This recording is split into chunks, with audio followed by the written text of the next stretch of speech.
Muy bien, les damos una cordial bienvenida a todos y todas en esta noche.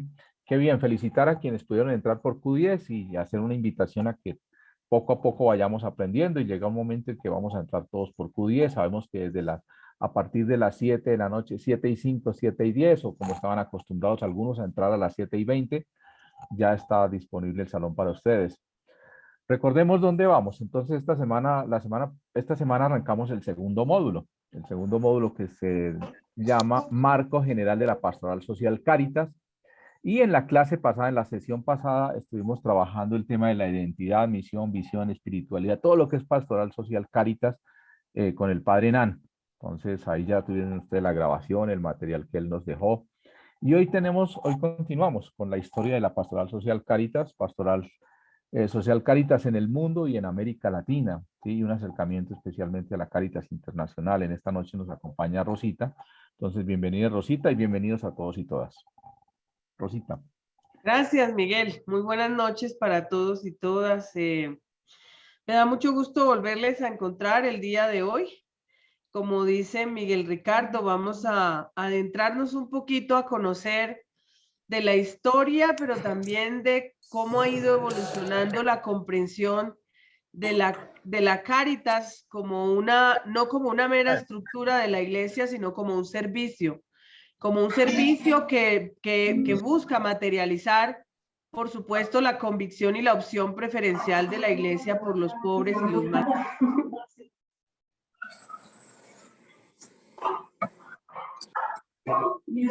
No olviden entrar, por favor, con sus micrófonos apagados. Entren con sus micrófonos apagados, por favor.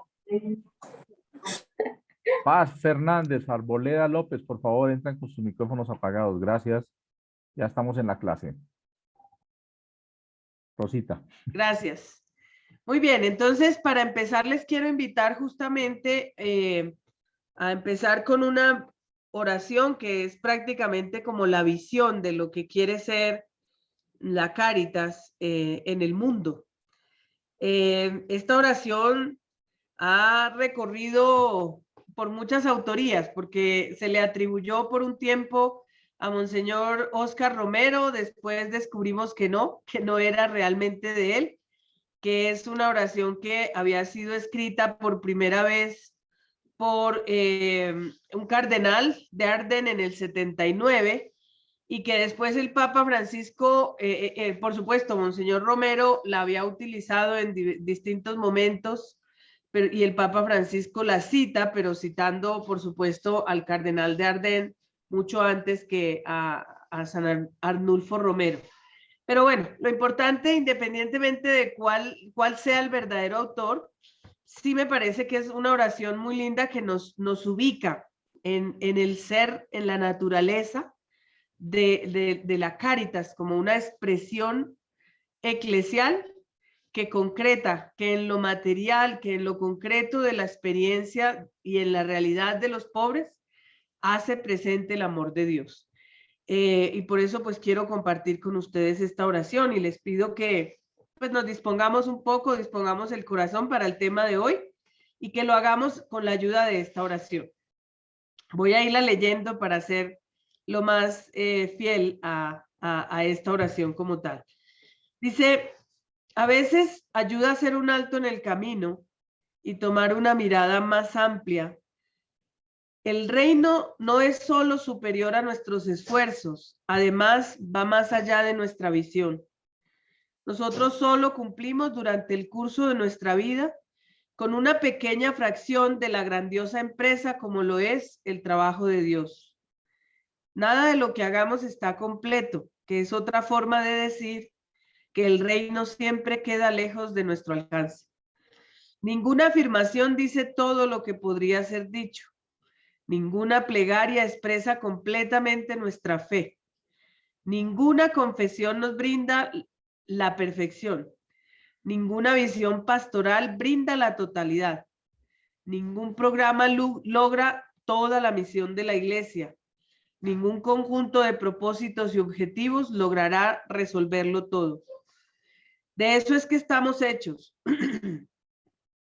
Plantamos las semillas que un día crecerán. Regamos las semillas sembradas. sabiendo que les espera un futuro promisorio. Conformamos fundaciones que necesitarán desarrollo posterior. Proveemos levadura que produce efectos más allá de nuestras capacidades.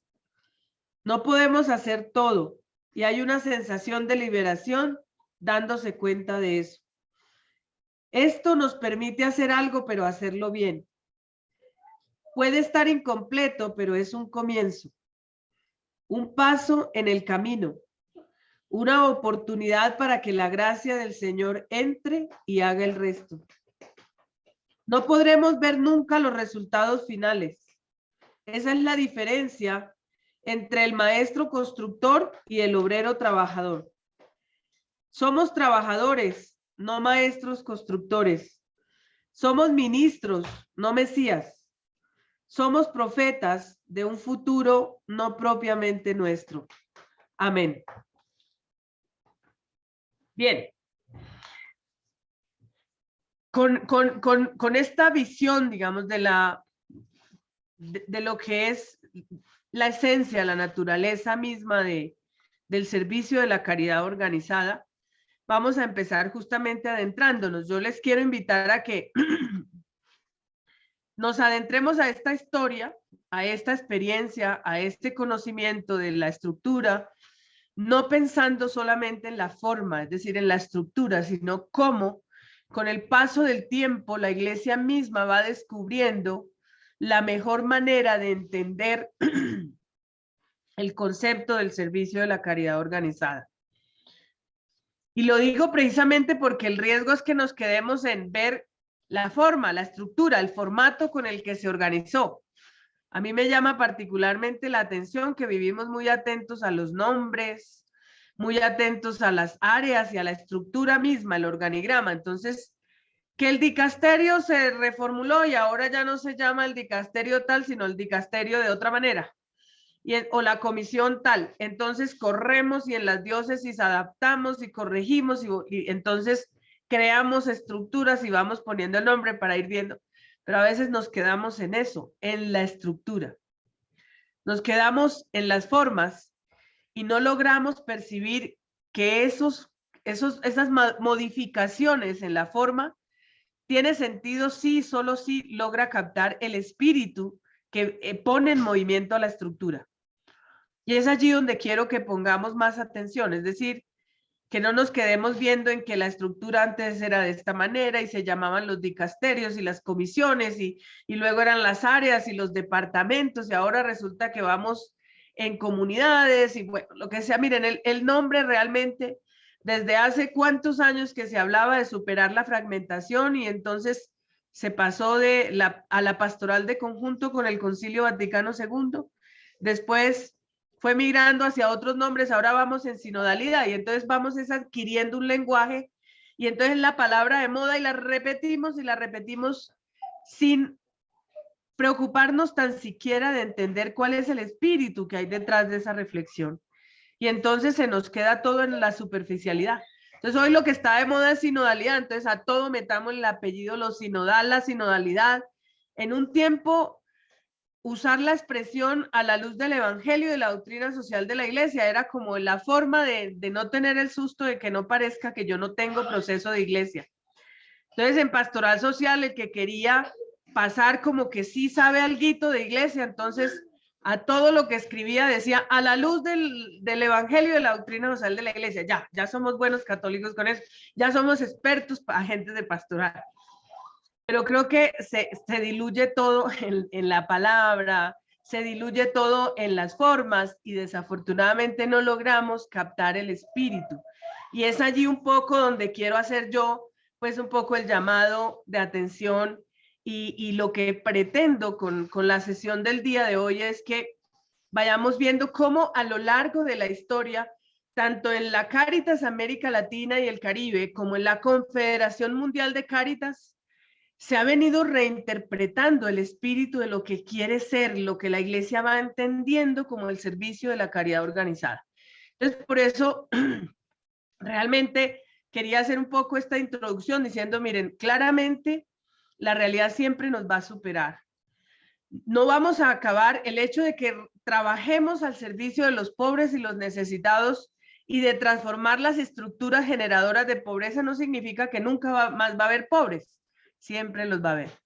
Siempre los va a haber. Y no podemos pensar que un plan pastoral y una forma y una estructura va a agotar todos los temas de la realidad de un país o de una sociedad. Nuestras realidades son tan complejas que es imposible pensarnos que vamos a lograr un día tener la estructura perfecta, el plan estratégico perfecto que va a responder a toda la realidad. Eso sería una gran mentira y creernos esa gran mentira sería lo peor. Entonces, siendo conscientes de esta visión que nos plantea aquí en esta oración el cardenal, miren, es que nosotros somos ministros, trabajamos al servicio de ese mandato que ha dejado el Mesías, pero Él es el Mesías, no nosotros, ¿sí? Nosotros somos obreros que ponemos el ladrillito donde nos indican que hay que ponerlo, porque así nos dice el discernimiento que queda mejor puesto. Y nuestro papel es hacer eso poquito, pero bien hecho, que quede con el mejor pegamento, que quede con la mejor resistencia y que garantice al dueño de la obra total que ese poquito que hicimos quedó bien hecho. Y eso es lo que nos hace entender que somos transitorios, que estamos en un servicio que se agota en algún momento, que tiene un límite, que no es infinito y que ese poquito que nos corresponde hacer es allí donde tenemos que hacer nuestro mejor esfuerzo para que sea realmente bien hecho y con todo el espíritu que amerita que lo haga, porque es para los dueños del reino, es decir, para los pobres. Según las bienaventuranzas, a los pobres es que les pertenece el reino de los cielos. Entonces nosotros servimos a los dueños del reino de los cielos.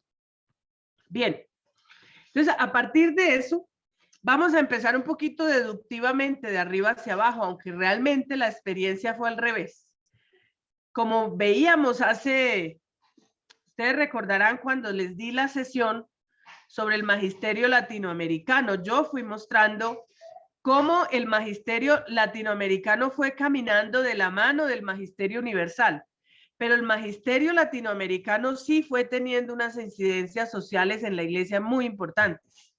Recordarán que yo ahí mostraba como en una línea de tiempo cómo las conferencias del episcopado latinoamericano fueron dando la pauta en unas reflexiones que eso fueron adoptadas por las conferencias episcopales, y de ahí nace la primera experiencia de Cáritas o Pastoral Social, que fue en Chile, y que se empieza a formar en América Latina una red que empezó a trabajar como Conferencia Latinoamericana o Secretariado Latinoamericano y Caribeño de Cáritas. Y que esa forma de funcionar, tanto el CELAM, porque el CELAM fue una expresión gracias a la reflexión y el magisterio latinoamericano, la caridad organizada, el Secretariado Latinoamericano de Cáritas se configura también en función de responder a esa mirada social de toda la iglesia latinoamericana que interpretara eso que el magisterio de los pastores latinoamericanos nos iban sugiriendo. Hay que hacer un trabajo muy fuerte en erradicar la pobreza, hay que hacer un trabajo muy fuerte en la defensa de los trabajadores, hay que hacer, y eso es lo que ha ido generando la respuesta de la Pastoral Social Cáritas en virtud de estos temas sociales que iba abordando el magisterio latinoamericano. Podemos decir que es inseparable un tema del otro, es decir, es el hilo del tiempo, es la línea de tiempo del magisterio latinoamericano el que nos presenta por qué ha evolucionado la estructura Cáritas y Pastoral Social en América Latina como lo ha hecho. Y después, al ver que esto era una forma tan interesante de funcionar, recuerden que desde el Papa Pablo VI empieza a decir cómo América Latina era todo el continente de la esperanza, precisamente por todo lo que aquí se veía, una iglesia viva que no solamente ponía en el magisterio esos discursos tan altísimos, elevados teológicamente, sino que los ponía por obra a través de Cáritas o Pastoral Social. Entonces empieza ese mismo ejercicio a configurarse en el resto del mundo. Entonces fíjense que la historia fue un poquito al revés. Esa experiencia que nace muy en la base de la iglesia es la que hoy nos tiene configurados en una gran red con Cáritas nacionales en más de 165 países. Es decir, Hoy por hoy, Cáritas se ha consolidado como la red humanitaria más importante, la más grande, con mayor cobertura y con mayor capacidad de respuesta a las situaciones dramáticas que vive la humanidad y está muy fuerte en el mundo. Entonces, claro, porque somos la iglesia, somos una familia, somos una red. Y donde no está presente la iglesia. Y eso nos permite tener una facilidad de llegar y hacer llegar muy rápidamente, por ejemplo, una respuesta humanitaria donde hubo un terremoto, porque nos movemos a través de la red natural que somos nosotros como iglesia. Entonces, mientras, por decir alguna estructura como la Cruz Roja Internacional, que es también una red humanitaria, pues hay una situación donde ellos no tienen presencia y les toca empezar a montar primero todo el andamiaje para poder llegar, la logística operativa humanitaria. Para poder llegar, nosotros simplemente nos comunicamos con el párroco local, con el obispo local y hacemos fluir la respuesta. ¿Sí me hago entender? Entonces, fíjense ustedes que lo que ha permitido que la Cáritas Internacionales se consolide rápidamente, porque es un proceso que relativamente ocurrió rápido, y llegó a obtener ese alcance gracias precisamente a la red eclesial que somos. La Iglesia Católica en el mundo es una red muy grande y que nos ha permitido precisamente entender la importancia del trabajo en red. Aunque antes no se llamara así, éramos sencillamente la Iglesia universal, la Iglesia latinoamericana, la Iglesia local, y así es como hemos funcionado, pero en todas las expresiones donde hay convivencia, donde hay católicos, allí hay una estructura que sirve a los pobres. Y entonces, a partir de eso, digamos que la Cáritas Internacional se vuelve un organismo de la Santa Sede confederado, es decir, que recoge las federaciones regionales son continentales, en este caso nosotros hacemos parte de la confederación, de la federación regional que sería América Latina y el Caribe, que es CELAC. Y luego cada país, cada conferencia episcopal tiene su propia Cáritas nacional. Como ya lo hemos dicho en el pasado, en el caso de Colombia, el Secretariado Nacional de Pastoral Social es la Cáritas colombiana.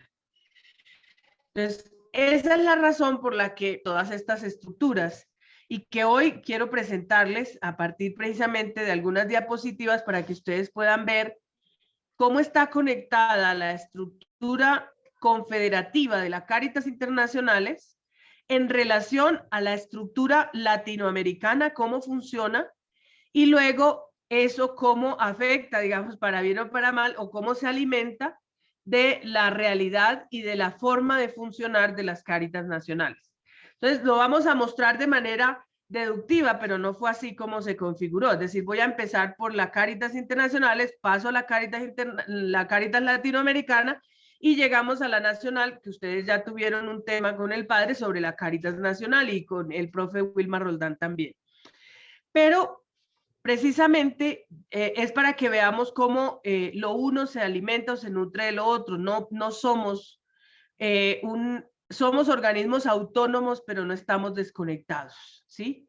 Esa es la gran conclusión, porque somos una gran familia y el trabajo en red es lo que nos permite, ¿sí? Lo que nos permite tener acceso. Por ejemplo, no sé si ustedes estuvieron enterados que en el caso, por ejemplo, de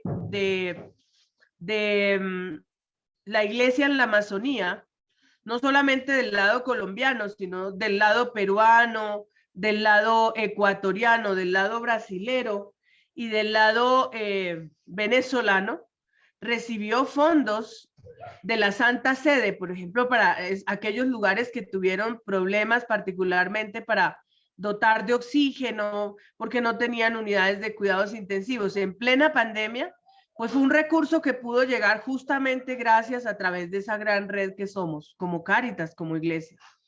Ustedes saben, por ejemplo, en grandes emergencias como la emergencia que se presentó por el terremoto en Armenia, el terremoto en Popayán, la tragedia de Armero, Pensemos un poco, por ejemplo, en el terremoto de Haití.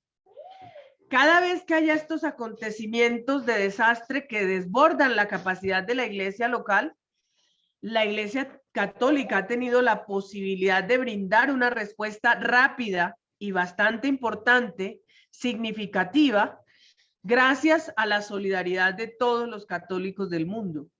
Entonces, o incluso de gobiernos del mundo, porque algunas cáritas ya no tienen casi católicos sus países, y entonces ya no son representativos los donativos de los católicos, ¿sí? Países como Noruega.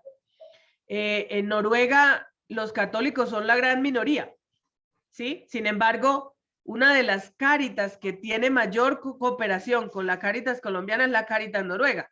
No lo hace con fondos de católicos noruegos, lo hace con fondos del gobierno noruego. Pero como somos reconocidos por ser transparentes, tenemos prestigio porque sabemos usar bien el recurso y lo hacemos rendir más que la burocracia de muchos otros organismos internacionales, entonces realmente confían sus recursos para que nosotros hagamos llegar la ayuda de la mejor manera. Entonces esa es la razón por la que nosotros tenemos la posibilidad de funcionar como una familia y como una red, pero eso ha pasado momentos de crisis hasta ir entendiendo cómo es que funciona. Entonces la Cáritas Internacionales es una confederación que sirve, por eso ella no es autoridad.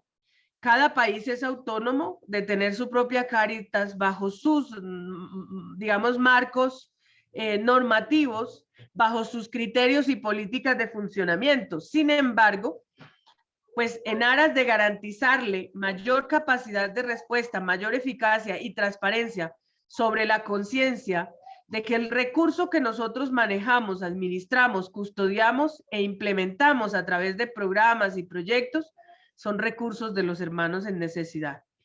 Entonces, bajo esa conciencia que en doctrina social de la iglesia ese principio se llama mayordomía.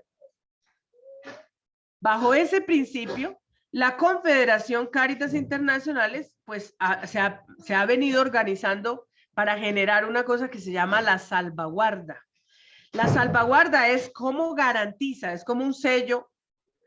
Yo se los pongo en esta comparación. Ustedes han visto que las empresas cuando se hacen publicidad dice, tenemos el sello de calidad y el sello de eficiencia que son es la garantía de cumplimiento de las normas, ¿qué? A ver, ¿quién lo recuerda? ¿Cuál es el sello de garantía de las normas de eficiencia y calidad del mundo empresarial, de la industria, del comercio, de la oferta de servicios? ¿Cómo se llama? ¿Regla de Incontec? No, pero va por ahí. Digamos, las normas Incontec es en la forma de presentar productos, pero la garantía... ¿El ISO? Las normas ISO, exactamente. Normas ISO, sí. Las normas ISO, exactamente. 9000 o ISO. Bueno, para cada programa hay un ISO, ¿no? Hay números que identifican, pero nosotros no nos regimos por las normas ISO, porque no somos una empresa y no le damos prioridad porque nosotros no trabajamos con productos, nosotros trabajamos con seres humanos. Entonces, las salvaguardas son como los ISO 9000 de la Cáritas. Eso significa que la salvaguarda es el bloque de códigos que están creados para garantizar que todas las Cáritas miembro del mundo cumplan con unos estándares mínimos de garantías. Por eso están normas como la protección de menores. Ustedes saben que los escándalos en la iglesia han marcado, y no solo en la iglesia, sino todo lo que significa el trabajo humanitario es muy sensible frente a la vulnerabilidad en la que están sobre todo los niños en materia humanitaria. Es decir, ustedes vieron, por ejemplo, lo que se supo, por ejemplo, de cuando el terremoto de Haití. En el terremoto de Haití quedaron muchos niños huérfanos y empezaron a traficar con niños. Pero también las mismas organizaciones humanitarias después fueron apareciendo escándalos donde organizaciones humanitarias aprovecharon niñas menores de edad para cometer, digamos, aprovechando esa condición de donantes de agencias internacionales y obtener servicios sexuales contratados o ni siquiera pagos por parte de niñas y adolescentes en el caso haitiano. Eso fue un escándalo gravísimo. Eso, pues, en este, digamos, mundo humanitario, permítame un segundo, por favor.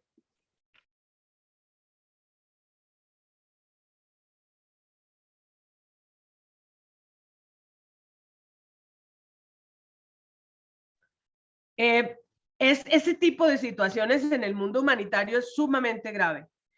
En el caso nuestro, que trabajamos, digamos, con la dignidad humana, pues es todavía doblemente grave si llegara a ocurrir. Entonces, la salvaguarda es precisamente la normativa, ¿sí?, que establece unos códigos de comportamiento y de conducta para todos los agentes de la red Cáritas en el mundo, que debemos suscribirnos a eso. Por eso, algunos de los colegas que están aquí, cuando entramos a trabajar en la Pastoral Social Nacional, lo primero que hacemos al firmar el contrato es la adhesión a todos esos códigos que hacen parte de la salvaguarda. Entonces está el Código de Menores, el Código de Conducta y Comportamiento, donde nos establecen normas, por qué razón no podemos en zonas de trabajo ni consumir alcohol, debemos mantener ciertas normas de seguridad y de prevención en el relacionamiento con las personas con las que trabajamos.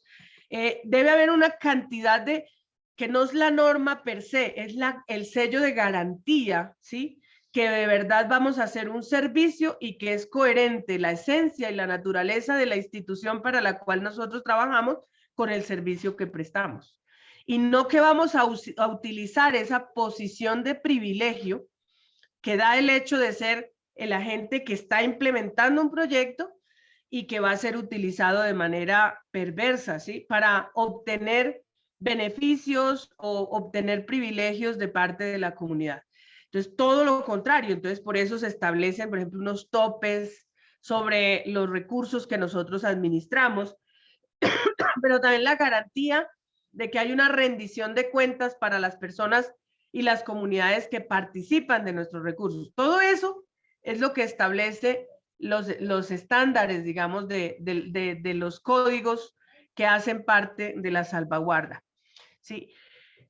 Lo importante es que ojalá esto llegue a ser una garantía también para, es decir, donde las jurisdicciones eclesiásticas adopten estas medidas, porque es la manera en que podemos dar una garantía plena. Nosotros buscamos que por lo menos con las diócesis, donde como Pastoral Social Nacional tenemos convenios de solidaridad, de apoyo solidario para implementar un recurso, entonces esos recursos quedan mediados por ese marco normativo que es la salvaguarda.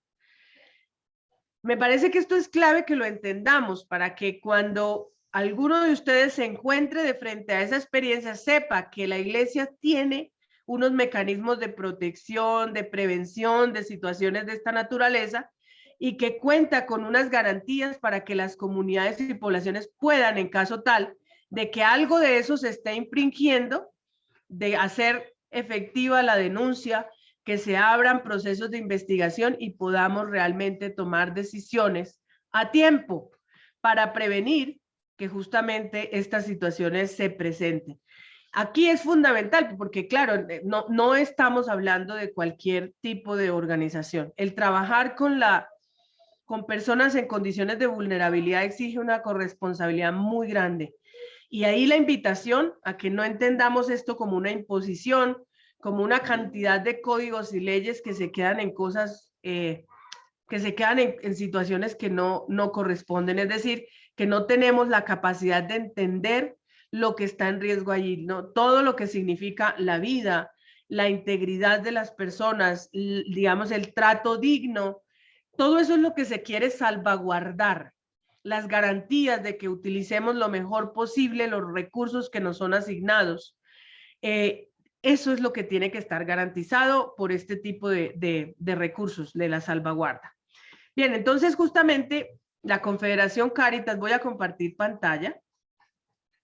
precisamente para que nos ubiquemos dentro de lo que es hoy por hoy la Confederación de Cáritas.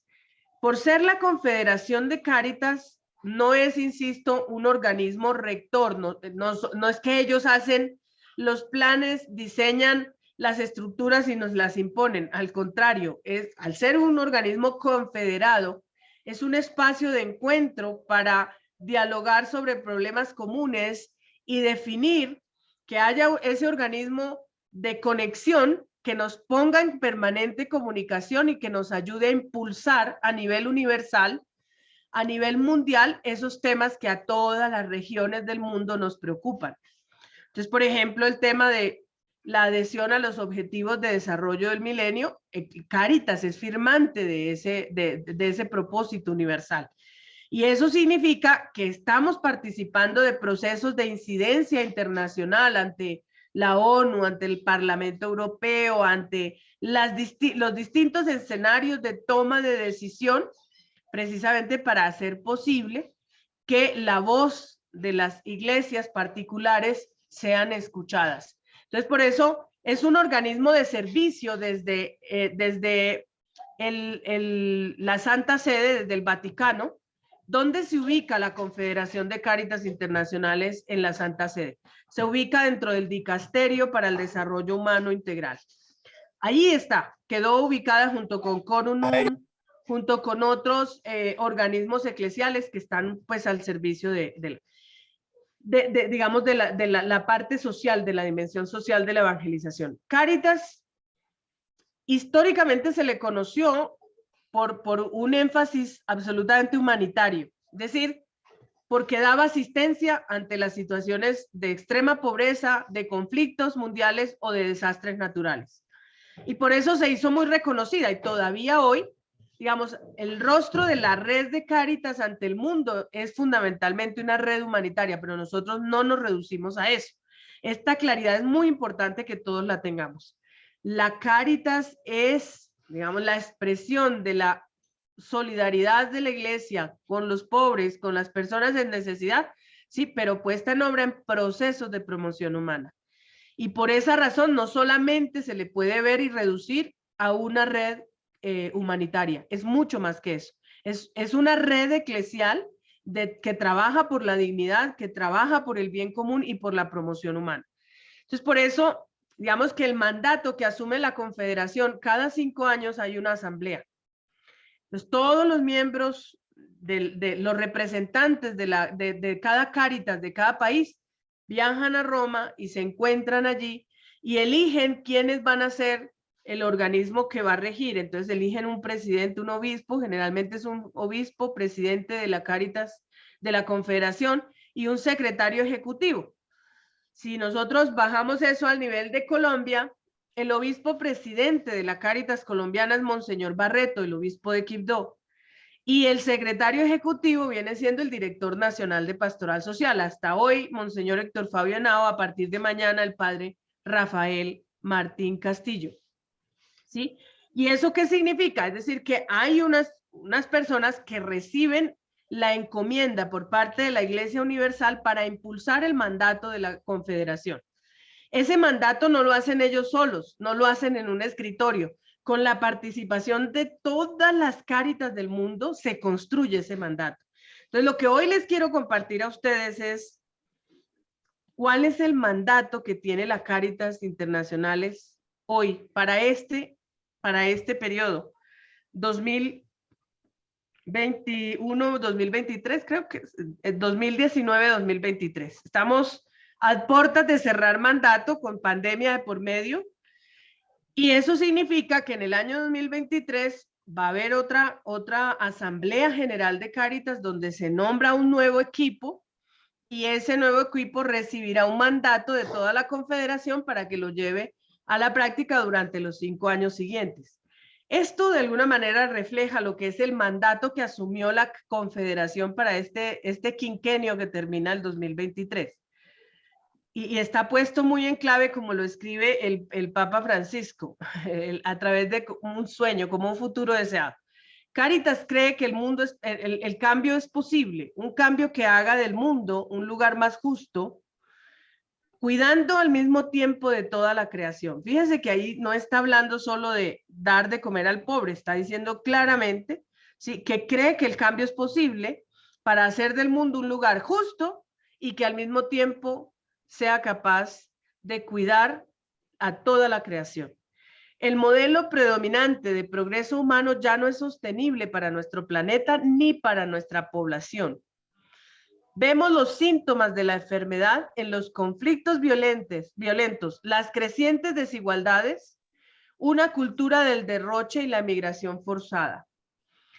Como dice el Papa Francisco en su encíclica Laudato Si, estas situaciones provocan el grito o el gemido de la tierra que se une al gemido de los abandonados del mundo, con un clamor que nos reclama otro rumbo. Laudato Si 53. El Santo Padre ha trazado un camino diferente, una alternativa humana frente a la globalización de la indiferencia, y nos plantea 3 que se convierten en los objetivos estratégicos de la Confederación. Poner la economía al servicio de los pobres o de los pueblos. 2, construir la paz y la justicia. Y 3, defender la madre tierra. Ahí está. Ese es el mandato que asume la Cáritas, la Confederación Cáritas, al nivel internacional. ¿Qué significa eso de escuchar el grito de los pobres y el grito de la tierra? Yo les voy a compartir este documento porque es importante que ustedes lo tengan y lo conozcan. Quienes conocen el plan estratégico de la Cáritas colombiana, del Secretariado Nacional, se van a dar cuenta que tomamos muchos elementos de aquí porque coinciden con muchas de las reflexiones que nuestras comunidades de aprendizaje también han hecho en torno a estos 3 temas. Compartimos el sueño del Papa Francisco de una iglesia que contribuya al desarrollo inclusivo y sostenible y que al mismo tiempo cuide de la tierra y una a toda la familia humana. Nos esforzamos por ser todavía más un movimiento centrado en las personas y no en sí mismo. Fíjense que esto es fundamental. Es decir, no una estructura eclesial autorreferencial que vive para mantenerse a sí misma y sostenerse, sino realmente hace del centro de todo su movimiento al ser humano. Y por supuesto, todo lo que atañe al ser humano y sus necesidades, pues son propias de la Cáritas. Desde el corazón de una iglesia de los pobres y para los pobres, reiteramos la necesidad de escuchar y trabajar juntos, de dar voz a los sin voz, en la iglesia y en la sociedad, para que todos puedan participar plenamente en las decisiones que les afectan. Toca echar la nevera, Denis. Hay que hacer una taza. Si ustedes recuerdan, a alguien se le va a quemar el arroz por allá. Si ustedes recuerdan, anteriormente en el magisterio latinoamericano se hablaba de que la iglesia tenía que ser voz de los que no tienen voz. Miren la evolución que hay aquí. Es que no leamos así de corrido y tan rápido. Mire, saboreemos el mensaje que hay aquí. Es trabajar, escuchar y trabajar juntos y dar voz a los sin voz. Fíjense que ya es una iglesia no hablando por los que no tenían voz, sino una iglesia que trabaja para que aquellos a los que se les ha robado su voz, la recuperen. Sí, recuperen su voz y recuperen su capacidad de actuar. Esto es muy misional de la pastoral social.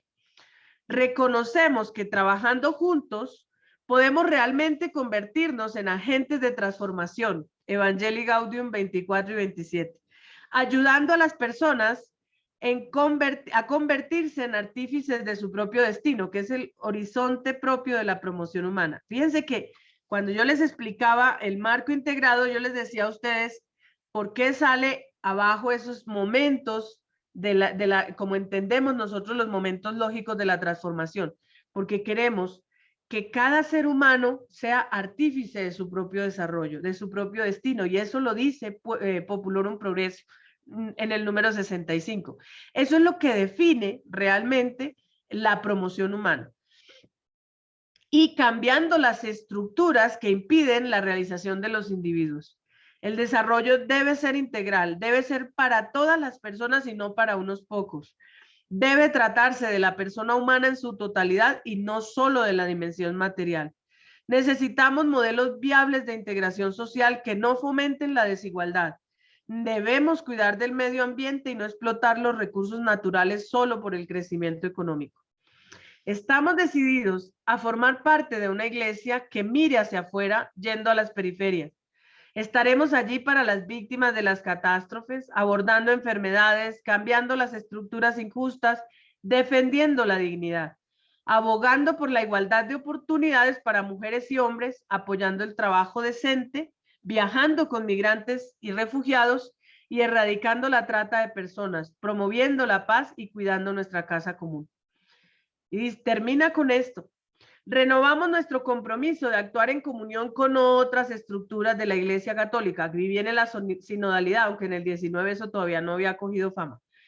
Y en cooperación con otras fuera de la Iglesia. Reconocemos la urgente necesidad de construir una confederación fuerte, haciéndola hospitalaria y atrayente, especialmente para jóvenes y mujeres que tienen el deber y el derecho de participar en nuestras decisiones. Fíjense que aquí está diciendo: queremos dar testimonio de eso que le pedimos a la sociedad, ser más equitativa, ser más incluyente, y está hablando de dos públicos muy concretos. Las Cáritas tienen que ser un lugar propio, donde encuentren un lugar de participación activa y protagónica los jóvenes y las mujeres. Y esto es un mandato que asume la Confederación y que viene avanzando hacia las Cáritas regionales, es decir, a Cáritas en América Latina y el Caribe, y hacia la Cáritas colombiana, por supuesto, hacia las Cáritas nacionales. No voy a entrar en el desarrollo de los objetivos, de la visión, misión y valores, pero sí quería un poco compartirles justamente esto para que logremos nosotros entender que la Confederación, que no es una autoridad, simplemente es el conjunto de voluntades de todo el movimiento de Cáritas en el mundo, que siempre está haciéndose la reflexión orientada por el propio Papa de su momento, diciendo cuál es la mejor manera de interpretar el mandato evangélico: denles ustedes de comer. De implementar el mandato evangélico de hacerse prójimo como el buen samaritano. ¿Cuál es de acuerdo a las situaciones que se van presentando en la humanidad? Pero fíjense que aquí en la Confederación el mandato se recogen tres grandes bloques que responden mucho a la realidad de hoy y que recogen mucho lo que nos viene orientando en Laudato Si, Fratelli Tutti y el Papa Francisco. Primero, el tema de atender, vamos a devolvernos aquí, el tema de atender poner la economía al servicio de los pueblos. El segundo es construir la paz y la justicia, y el tercero, defender la madre tierra. Poner la economía al servicio de los pueblos, construir la paz y la justicia y defender la madre tierra. Vamos a tener eso presente porque ahora nos vamos en grupos un poquito a digerir esos tres pilares que se convierten en el movimiento sobre el que viene caminando toda la familia Pastoral Social Cáritas en el mundo. En América Latina, ¿eso cómo se aterriza? ¿Sí? Eso se aterriza en la idea de adoptar una forma de acompañamiento, de diálogo, de discernimiento regional, porque los problemas de América Latina, si nosotros vemos, son bastante parecidos. Hay cosas, hay puntos, digamos, muy particulares en cada lugar. Colombia era la excepción a la regla porque en muchos países de América Latina se pasaron por tiempos de dictaduras y luego vinieron otros momentos de democracias nacientes.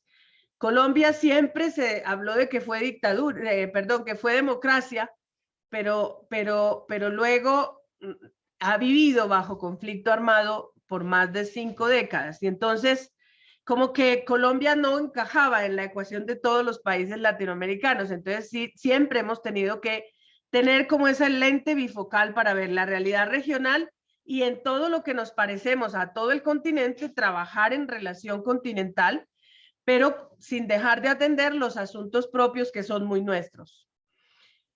Ahora le está pasando a Venezuela algo similar. Digamos, ahora Venezuela está viviendo el éxodo masivo de sus habitantes, tienen problemas de hambruna, que es un problema muy particular de Venezuela y que desafortunadamente está impactando a los países vecinos.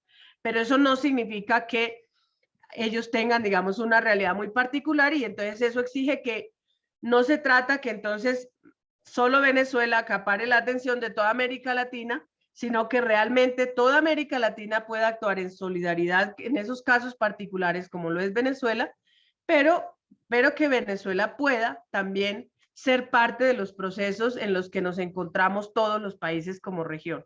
Entonces, con esto lo que pretendo es decirles que esa manera de interpretar la cooperación fraterna, no norte-sur, sino en este caso sur-sur, es decir, entre nosotros podemos participar esa fraternidad eclesiástica a partir de estos criterios de acción.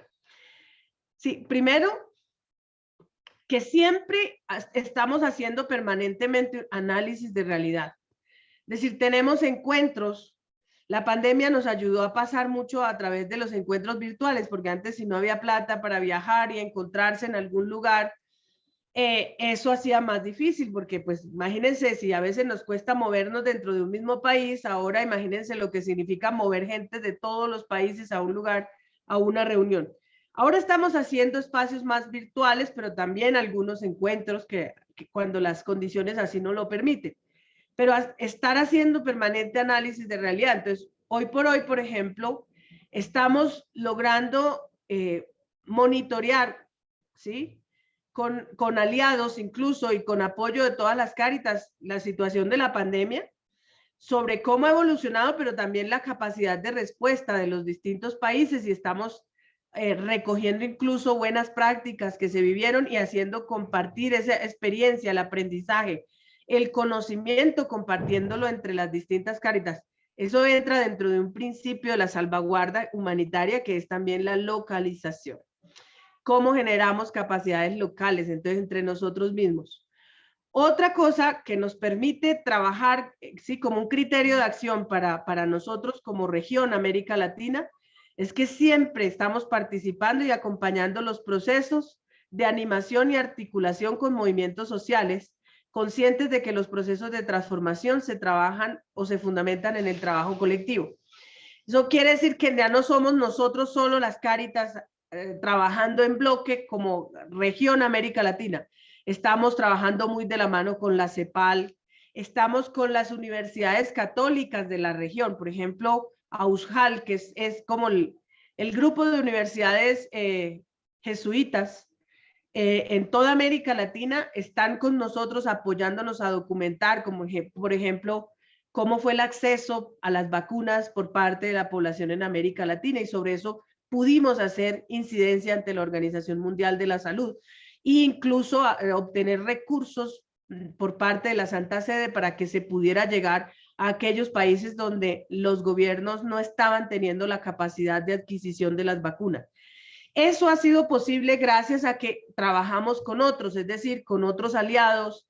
Estamos en plataformas de derechos humanos de América Latina, estamos en plataformas, digamos, de monitoreo y colaboración para la incidencia política, plataformas europeas, de Estados Unidos y de América Latina. Porque hemos entendido que el trabajo con otros potencia nuestra capacidad de transformación. Y por otro lado, hacemos un trabajo participativo a través de foros, encuentros, seminarios y talleres que nos llevan a la integración zonal y regional. ¿A qué se refiere esto de zonal y regional? Lo zonal, ¿qué significa? Pues que los países que tienen más afinidad, porque hacen parte como de una zona geográfica, así como en Colombia, existen las provincias eclesiásticas, porque ese grupo de diócesis se parecen culturalmente, económicamente, geográficamente, tienen elementos muy cercanos que las hace ser como una zona. Y entonces eso se convierte en una forma de caminar fraternamente como iglesia. Lo mismo ocurre en América Latina. Tenemos ¿cuántas zonas? Cono Sur. En Cono Sur están agrupadas todas las Cáritas estamos hablando de Argentina, Chile, Uruguay, Paraguay y Brasil, ¿sí? Eso es lo que se entiende como el Cono Sur. Luego viene la zona bolivariana.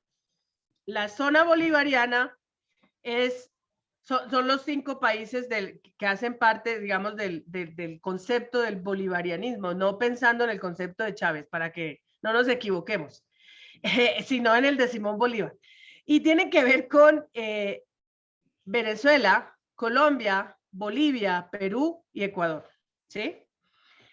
Y luego tenemos la zona CAMESPA, que es Centroamérica, México y Panamá. Esta es la zona, y luego está el Caribe, ¿no?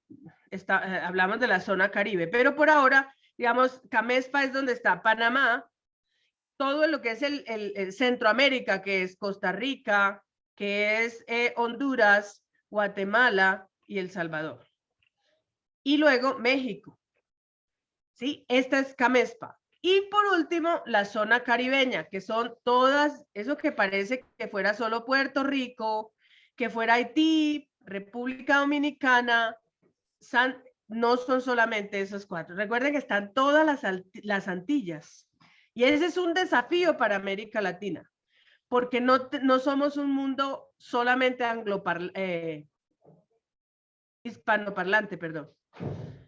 Tenemos Antillas francesas, tenemos Antillas holandesas, tenemos los haitianos con su criol, pero que también hablan francés. Tenemos República Dominicana, que están ahí pegaditos en la misma isla y sin embargo, se me había quedado por fuera Cuba, perdón, que hablan español. Y pues por supuesto que construir una reflexión regional con esta diversidad. Luego en Cono Sur tenemos Brasil con el portugués. Pues ustedes, ha sido todo un esfuerzo de cómo entendernos a partir de esa diversidad de idiomas también. Cuando producimos materiales tenemos siempre el desafío de que no todo se quede en español, porque aunque la mayoría somos hispanoparlantes, por supuesto que hay que tener en cuenta, si hablamos de inclusión, tenemos que tener presente que hay hermanos y hermanas que no son de habla, no aprendieron el español y nos toca intentar construir materiales en inglés, en francés y en portugués, que son como los 4 idiomas de la región. Entonces, la configuración de zonas lo que nos permite es que se encuentren esas zonas que tienen realidades mucho más cercanas y luego sí nos encontramos por la región. Las zonas se configuran por referentes temáticos, es decir, hay como una especie de coordinador zonal, que es uno de los directores de las Cáritas de la zona, que entre todos los otros directores lo eligen, dicen durante este periodo. Entonces, por ejemplo, la directora de la Cáritas de Bolivia era digo era porque ya salió, acaba de salir y no han nombrado su reemplazo, pero ella era la referente de Cáritas de la zona bolivariana ante el CELAC y ante la Cáritas Internacionales. Entonces, hay ahí un referente, pero además de eso, hay referentes temáticos. Entonces, por ejemplo, en temas del cuidado de la casa común y de la Amazonía, entonces, cada Cáritas dice, uy, aquí le ha entrado duro a ese tema el diácono Alirio, ustedes seguramente lo habrán escuchado, pero también en Cáritas colombiana está Roger, está la colega Viviana, y entonces los llaman a ellos y les dicen, ustedes son los referentes por Cáritas colombiana para el tema del cuidado de la casa común. Y entonces, así como ellos, en cada país se identifican unos referentes de ese tema y se juntan por equipos a reflexionar sobre el tema del cuidado de la casa común en América Latina. Y van haciendo discernimiento y van construyendo, ¿sí? Hay otro tema, y aquí lo voy a mostrar para que se entienda un poquito cuáles son como unos temas transversales. Estos son como los ejes, las prioridades que ha escogido, y entonces se configuran equipos para estos temas. Dignidad, derechos humanos y paz. Entonces, este equipo que hace reflexión sobre este tema equivale a las comunidades de aprendizaje que tiene la Pastoral Social Colombiana, es decir, son referentes de este tema de cada país y se reúnen o por zonas o por la región. Entonces, hacen encuentros zonales y regionales sobre dignidad, derechos humanos y paz. Luego está el eje de nuevas economías y buen vivir, que es donde están referentes que están trabajando sobre economía de Francisco, economía de comunión, alternativas de desarrollo, que son distintas, que es como lo que hace una de las líneas temáticas de la Comunidad Tierra y Territorio nuestra. pero esos referentes hacen parte de los equipos zonales y de los del equipo regional. Luego está medio ambiente, gestión de riesgo y emergencias.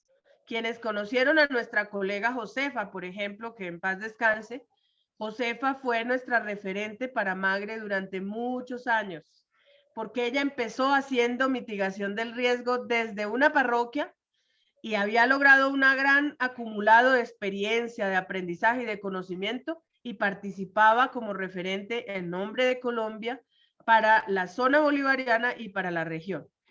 Y vida institucional y fortalecimiento, es decir, los que trabajan en temas de estándares de gestión, fortalecimiento de Cáritas, identidad, espiritualidad y misión, formación, vinculación social y eclesial, hacemos parte de este equipo. Yo, de hecho, soy la referente en el caso de Colombia para este equipo a nivel regional. Entonces, conformamos equipos que vamos llevando adelante una reflexión. La existencia de la Escuela de la Caridad no es una iniciativa que brotó aquí en Colombia y ya. La Escuela de la Caridad es una reflexión que surge como uno de los compromisos de las Cáritas en América Latina, de recuperar la formación de los agentes de pastoral y aprovechar todos los medios que pudiéramos, y en este caso la virtualidad, para poder llevar adelante la formación pastoral, la formación en doctrina social de la Iglesia. Eso hace parte de uno de los compromisos de este equipo. Y hay otros equipos que responden a ejes transversales, que no son tanto temáticos. Por ejemplo, equidad entre hombres y mujeres. Hay todo un equipo en Cáritas, zonal y regional, que viven planteándose cómo generamos relaciones más equitativas entre hombres y mujeres adentro de las Cáritas y en el trabajo de Cáritas hacia las comunidades. Entonces, otros le llaman a eso la estrategia de igualdad de género. Nosotros no tenemos estrategia de género, nosotros tenemos estrategia de equidad entre hombres y mujeres, que entre otras cosas, valga decirlo, Colombia es una de las que tiene una estrategia de las más sólidas en cuanto a sustentación bíblica y doctrinal de lo que significa construir relaciones equitativas entre hombres y mujeres, que ojalá se las alcancen a presentar dentro de este diplomado, porque es una estrategia, y también valga la pena decirlo, que nuestra colega Claudia Herrera dejó hecha y lo dejó como un aporte realmente muy significativo, porque fue una mujer que se consagró a estudiar desde el Evangelio y la doctrina social de la Iglesia cómo podíamos trabajar por relaciones más equitativas entre hombres y mujeres sin que eso cayera en esos polos extremosos que hoy casi todos, porque también se confunde mucho. Cualquier cosa que hablamos de equidad entre hombres y mujeres a veces lo quieren satanizar, entonces eso es ideología de género, nada que ver. Justamente ella se sustenta en mucho de su reflexión en los aportes que hizo el propio Benedicto XVI para advertir del riesgo de una ideología de género. Ella, por el contrario, lo que hace es tomar eso y decir qué es lo que realmente la Iglesia pretende con trabajar en relaciones más equitativas, y desde ahí hace una cosa muy bien fundamentada y que yo de verdad les invito a que la conozcan y la puedan profundizar. La participación ciudadana, la incidencia y la comunicación son ejes transversales, y hay un equipo en toda Latinoamérica preguntándose la mejor manera de seguir incentivando la participación, la incidencia y la comunicación. Y eso nos ha permitido ir aportando elementos a través de los distintos espacios de encuentro. Nosotros hemos enviado documentos para la Santa Sede para que hagan incidencia a nivel mundial, pero también estamos alimentando a las conferencias episcopales de documentos y análisis que como región hacemos a partir de nuestra realidad. Entonces, fíjense ustedes que toda esta estrategia, ¿sí? Aquí está, en el caso de CELAC, tenemos la conferencia regional, que está compuesta de 22 países, las 22 Cáritas de los 22 países. Tiene una comisión regional que está conformada por delegados, los delegados o referentes de las 4 zonas que tenemos, y luego está el secretariado latinoamericano, que es el famoso CELAC, y luego hay una pequeña unidad administrativa que está en Cáritas Costa Rica, porque el secretario ejecutivo hasta el año entrante es de Costa Rica, y luego están los equipos regionales, que son los que les acabo de presentar. Entonces, esto para decirles, estamos organizados de esa manera, pero no quisiera que nos quedemos con esta fotografía que es la estructura, sino lo que nos lleva a juntarnos para algo, a colaborar entre nosotros. Nosotros como Cáritas Colombiana hemos tenido la oportunidad de compartir experiencias con otras Cáritas de otros países. Hemos podido transferir, por ejemplo, no es en vano todo el reconocimiento que tiene la Pastoral Social Colombiana en temas de paz, pues porque es un trabajo que hemos hecho en las manos de las jurisdicciones eclesiásticas en contextos de mucha violencia y conflicto. Esa experiencia viene siendo transferida desde hace muchos años, pero fundamentalmente desde el 2009 para acá, en todos los eventos como la crisis política que hubo en Honduras por el golpe de Estado en el 2009, luego la crisis en la que entró recientemente Nicaragua, cuando empezó el fenómeno de maras y pandillas en el Triángulo Norte de Centroamérica, nosotros hemos ido a hacer transferencia de metodologías y desde el 2011-2012 venimos haciendo transferencia de capacidades a la Conferencia Episcopal Mexicana y a diócesis y regiones de México, precisamente para compartir con ellos una experiencia que es nuestra. Pero a nosotros nos han venido a apoyar expertos de otros países cuando hemos tenido situaciones de crisis por emergencia. Por ejemplo, ante el huracán en Providencia, pues Cáritas Hermanas nos prestaron de Centroamérica un experto que hay en temas de albergues y ellos vinieron, nos dieron una capacitación y nos permiten desde ahí decir, esos préstamos entre nosotros, imagínense cuánto nos valdría traer expertos de otro país para que nos asesoren en ciertos temas. Eso sería impagable y no tenemos cómo pagarlo. Pero el hecho de pertenecer a esta familia hace que estemos circulando. Si una cosa yo, personalmente, yo, Rosa Inés Floriano, agradezco de sentirme parte de esta familia Cáritas, es que de verdad se siente una familia.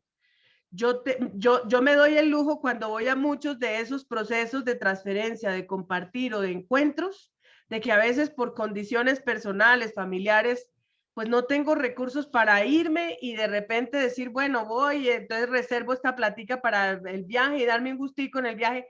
A veces me he ido sin un peso, sí, sin un peso. Y sin embargo, siempre donde quiera que uno llega, ahí está el logo de Cáritas, aquí te estamos esperando, te recogen, te llevan, te vuelven a dejar y uno dice, está en buenas manos, estoy segura, no tengo que tener la angustia de porque estoy en casa y donde quiera que he ido a transferir, a compartir una experiencia, ha sido de verdad la experiencia de sentirse siempre en casa, con la familia, porque es justamente la posibilidad de hacer circular entre nosotros la solidaridad. ¿Sí? Nada de estar con egos de quién tiene la mejor Cáritas, sin generar competencias entre nosotros.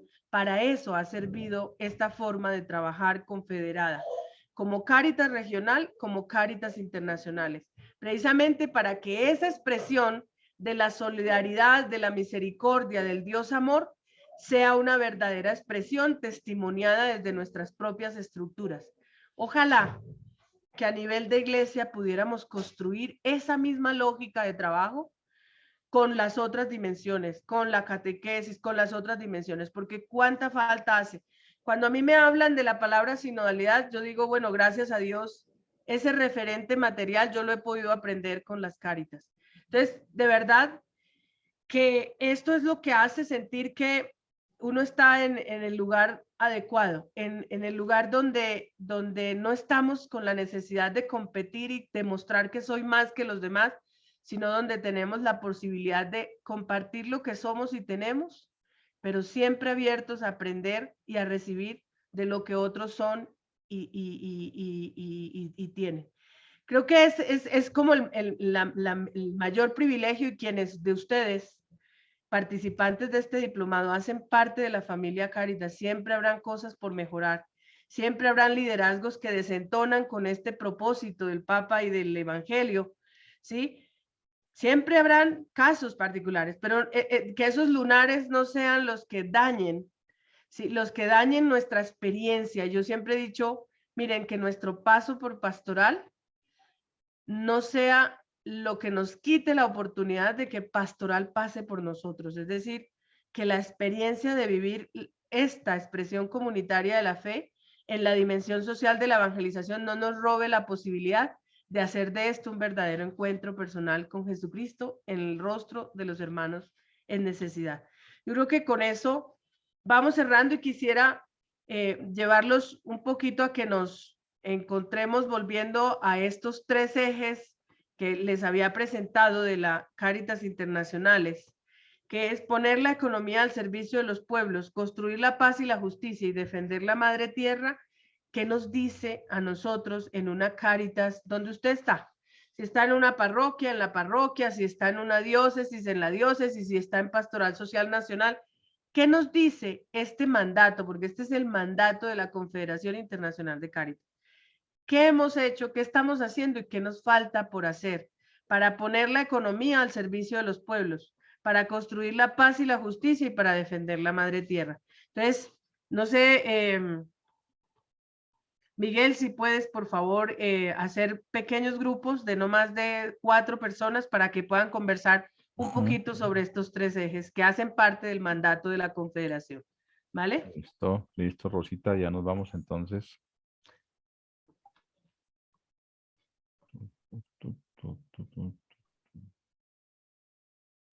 Entonces, serían unos 4 grupos. Son, ¿cuántos hay? 25.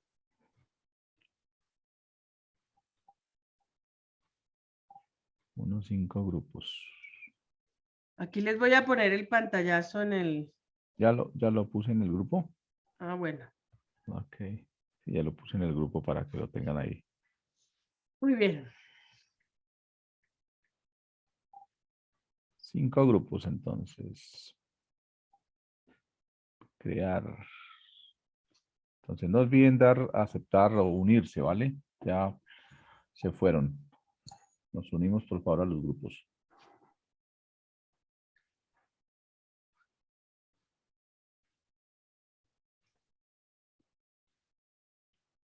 Vamos a dar unir para que lleguemos a los grupos. Bueno, pueden aprovechar estos minutos.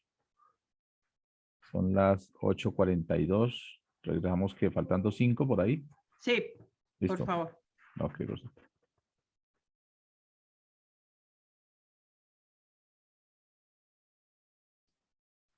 Debemos unirse, por favor, las personas que están todavía pendientes. Gracias. Vamos a dar unir para poder ir y aprovechar el espacio. El diácono, Silvia, Diego, Oscar, Angélica. Debemos unir para ir a los grupos. Diácono Neil, Oscar, Silvia, Diego.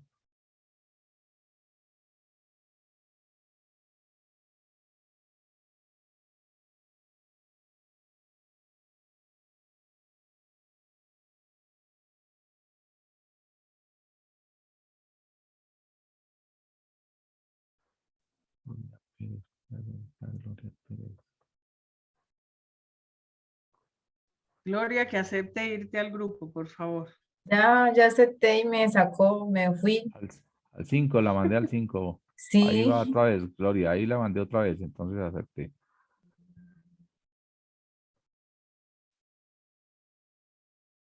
El 5 no hay sino 1, 2. Ah, bueno, ya llegaron. Dale, Gloria Pérez. Ya pueden hablar 2.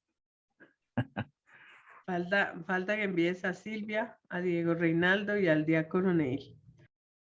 ¿Qué pasa con el diácono?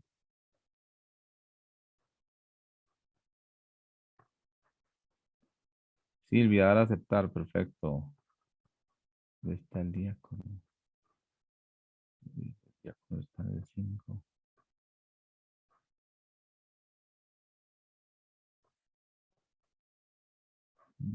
En el 5 no hay sino 2.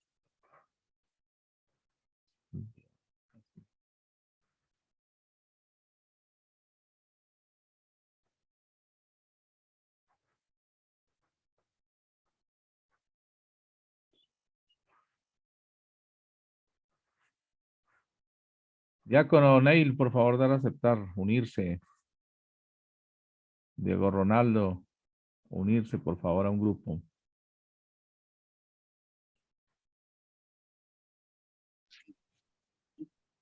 Ahí estamos de nuevo, de regreso. Vamos a escuchar nada más un par de personas, no tanto un relator, porque no es la idea, sino que nos compartan un poquito de lo que lograron alcanzar a conversar en los grupos. Entonces quiero invitar, por ejemplo, a Oscar Velandia. Si nos quieres contar un poquito lo que conversaron en su grupo. Sí, muy buenas noches, Rosita, para todos. Precisamente cuando se estaba terminando el tiempo, pues hice una pequeña intervención donde alimentaba un poco lo que nos había compartido mi compañera Angélica desde pues, la Pastoral Social de la Arquidiócesis de Florencia, de la cual hacemos parte. Eh, les contaba un poco que nosotros, pues de profesión somos ingenieros agroecólogos y estamos laborando en el proyecto Seguridad Alimentaria y Desarrollo Rural y pues con base en eso tenemos como una responsabilidad muy grande que es el tema de que acompañar a familias campesinas en el tema productivo, bueno, organizativo, sí, pero también de conservación de esos medios los cuales ellos poseen, ¿no? Porque pues el municipio de Florencia es como una cabecera y para algunas fuentes hídricas que alimentan el río Caguán, el cual pues también es una fuente muy importante donde se transportan para muchos municipios. Y bueno, eh, el objetivo como la pastoral en esta zona de cordillera es generar conciencia en las familias que están allí para que conserven esa naturaleza que hay allí, esa fuente de vida, de agua, la cual ellos son poseedores, ¿sí? Eso es una de las cosas pues que hacemos acá, en las cuales apoyamos. Al igual que ella comentaba también de que desde el que inició todas las restricciones por el tema de la pandemia, la pastoral social vino haciendo un ejercicio de acompañar a las familias, no solo las urbanas, sino también las rurales, y en el cual hubo un ejercicio muy bonito que las rurales se les llevaban artículos de los cuales no podían producir en sus áreas, en sus territorios. Entonces, estos, como forma de agradecimiento, nos hacían retorno de todos los productos que para ellos, los cuales ellos producen y que pues también estaban en condiciones ya de dañarse. Entonces, en vez de permitir eso, ellos lo entregaban para ser repartidos a las otras familias, ¿sí? Y bueno, como destacar una cosa que de pronto a veces decimos muy insignificante para algunas, que es un limón, el cual para muchas familias en la ciudad no contaban con ella para hacer hacer una limonada. En fin, nuestra compañera Patricia nos hablaba que de donde ella